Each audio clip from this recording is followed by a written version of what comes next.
Hi hello అండి, ఎలా ఉన్నారు? నేనైతే చాలా బాగున్నాను. మీరందరూ కూడా బాగుండాలని మనస్ఫూర్తిగా కోరుకుంటున్నాను. సుగుణ వంటింటికి స్వాగతం. ఈ రోజు మనం దోసల పిండితో గుంత పొంగనాలు ఏ విధంగా తయారు చేసుకోవాలో చూద్దామండి. చాలా సింపుల్ గా అయిపోతుంది. ఈవినింగ్ స్నాక్ గా కూడా మనం దీనిని ఉపయోగించుకోవచ్చు. చాలా బాగుంటుంది. మరి ఏ విధంగా తయారు చేసుకోవాలో చూసేద్దామా? Welcome back to my channel.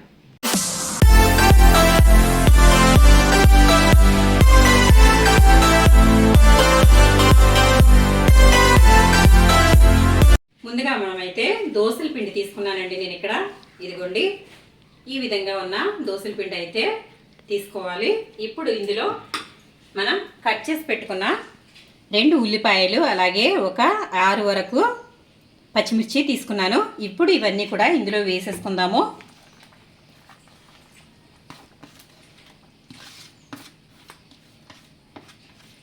ఇలా అయితే వేసేసుకున్నాను.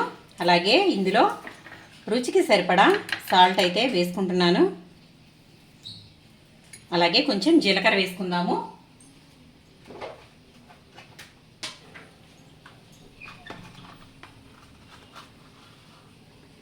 కొంచెం జీలకర్ర అయితే వేస్తున్నాను. ఇది ఆప్షనల్ అండి, మీకు ఇష్టమైతే వేసుకోవచ్చు, లేదంటే కనుక స్కిప్ చేసేయచ్చు.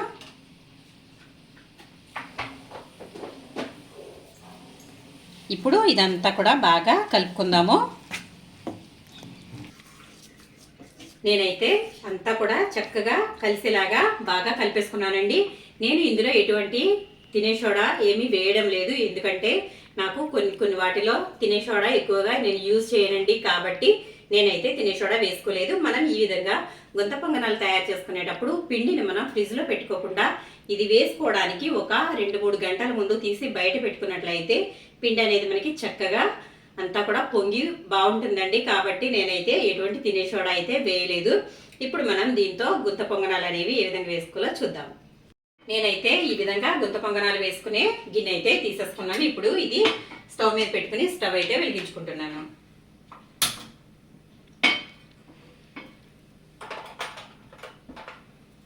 ఇది కొంచెం వేడైతే అవనిద్దామండి. మనకి ఈ గిన్నె అయితే వేడైపోయిందండి. ఇప్పుడు మనమైతే ఆయిల్ అయితే దీంట్లో అప్లై చేసుకుందాము. అన్నిటిలో కూడా ఈ విధంగా ఆయిల్ అయితే అప్లై చేసుకోవాలి. మనం ఈ విధంగా ఆయిల్ అప్లై చేసుకోవడం వల్ల ఇవి అతుక్కుపోకుండా చక్కగా ఉంటాయి, వచ్చేస్తాయి, ఈజీగా వచ్చేస్తాయండి.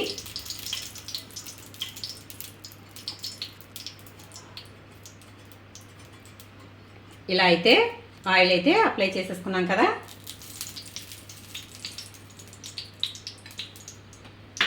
ఇప్పుడు మనం కలిపి పెట్టుకున్న పిండి అయితే అందులో వేసుకుందాము.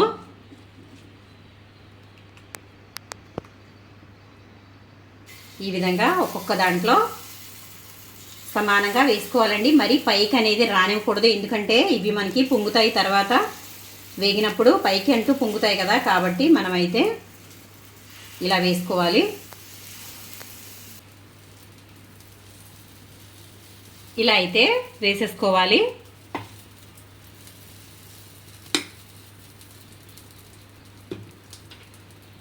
ఇలా వేసుకున్న తర్వాత మళ్ళీ కొంచెం ఆయిల్ అయితే ఇలాగా పైనుండి అప్లై చేసుకోవాలండి.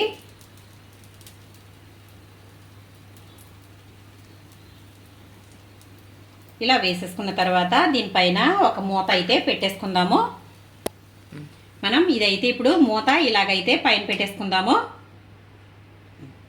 అయితే ఒకసారి చూద్దామండి.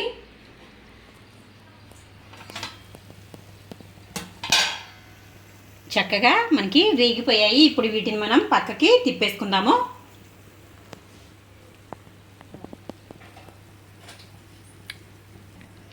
నేనైతే ఈ విధంగా చాకు అయితే తీసుకున్నాను. చాకుతో మనం ఇలా అయితే తిప్పేసుకుందాము. ఒక్కసారి కదిపితే ఇవి ఇలా అయితే వచ్చేస్తాయి. ఇదిగోండి చక్కగా వచ్చేసాయి కదా. ఇప్పుడు వీటిని ఇలా అయితే తిప్పేసుకుందాము.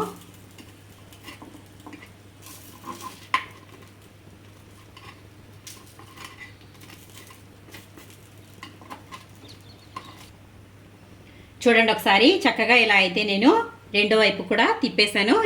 ఇప్పుడు ఒక 2 నిమిషాలు ఆగిన తర్వాత చూద్దాం. మనకి ఇక్కడ గుంత పొంగనాలు అయితే తయారవుతున్నాయి కదా. ఇప్పుడు అందులోకి మనం కావాల్సిన చట్నీ అయితే ప్రిపేర్ చేసుకుందాం. నేనైతే మిక్సీ జార్ అయితే తీసుకున్నాను. ఇందులో వేయించుకున్న పచ్చిమిర్చి అయితే వేసుకుంటున్నానండి. చూడండి, ఇక్కడ ఒకసారి దగ్గరకైతే వచ్చేయండి. ఇలా అయితే పచ్చిమిర్చి వేసుకుంటున్నాను. మనం తినే కారాన్ని బట్టి పచ్చిమిర్చి అనేవి వేసుకోవాలి. అలాగే కొంచెం పుట్నాల పప్పు వేస్తున్నాను. ఒక గుప్పెడు వరకు పుట్నాలు అయితే వేస్తున్నాను. ఇంకొంచెం వేసుకుంటున్నాను. మనకి ఎంత క్వాంటిటీ కావాలంటే అంత అయితే వేసుకోవచ్చు. అలాగే వేయించుకున్న పల్లీలు వేసుకుంటున్నాను. ఇవి కూడా ఒక గుప్పెడు వేసుకుంటే సరిపోతుందండి. చూసారు కదా. ఇప్పుడు ఇందులో కొంచెం సాల్ట్ అయితే వేసుకుందాము. ఒక అర స్పూన్ అయితే సాల్ట్ వేస్తున్నాను. మనకి తక్కువ అయితే మళ్ళీ వేసుకోవచ్చండి, ఎక్కువైతే తీయలేం కదా. ఇప్పుడు ఇందులో కొంచెం జీలకర్ర అయితే వేస్తున్నాను. ఒక చిన్న స్పూన్తో అయితే జీలకర్ర వేసాను. ఇప్పుడు మనం ఇదంతా కూడా కొంచెం వాటర్ వేసుకుని మిక్సీ పట్టేసుకుందాము. ఇప్పుడు ఇవైతే తయారైపోయాయి. మనం వీటిని తీసేసుకుందామండి.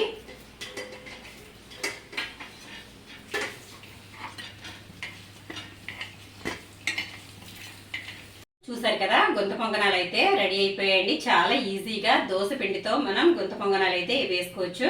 ఈ విధంగా మనకి ఎన్ని కావాల్స్తే అన్ని అయితే వేసుకోవచ్చు అండి. ఇవి మనం దగ్గర ఉండి చేసుకోవాలండి. ఎందుకంటే మనం ఇందులో పచ్చిశనగపప్పు అయితే వేయలేదు కదా. పచ్చిశనగపప్పు వేస్తే కొంచెం ఎక్కువ టైం పడుతుంది. కానీ మనం వట్టి దోశ పిండితో వేసాం కాబట్టి చాలా త్వరగా వేగిపోతాయి. దగ్గరుండి చూసుకోవాలండి. మనం పక్కకి వెళ్ళామంటే మాడిపోతాయి కాబట్టి మనం దగ్గరుండి అయితే చూసుకోవాలి. చూసారు కదా, ఇలా అయితే గుంత పొంగనాలు అనేవి రెడీ అయిపోయాయి. నేను ఇక్కడ చట్నీ కూడా రెడీ చేసేసుకున్నాను. మరి ఇంకెందుకు ఆలస్యం, ఈ విధంగా మీరు కూడా గుంత పొంగనాలని మంచి చట్నీతో ఆస్వాదించండి ఫ్రెండ్స్. చూడండి, ఒకసారి దగ్గరికి వచ్చేయండి. గుంత పొంగనాలు అనేవి ఎంత చక్కగా రెడీ అయిపోయాయో.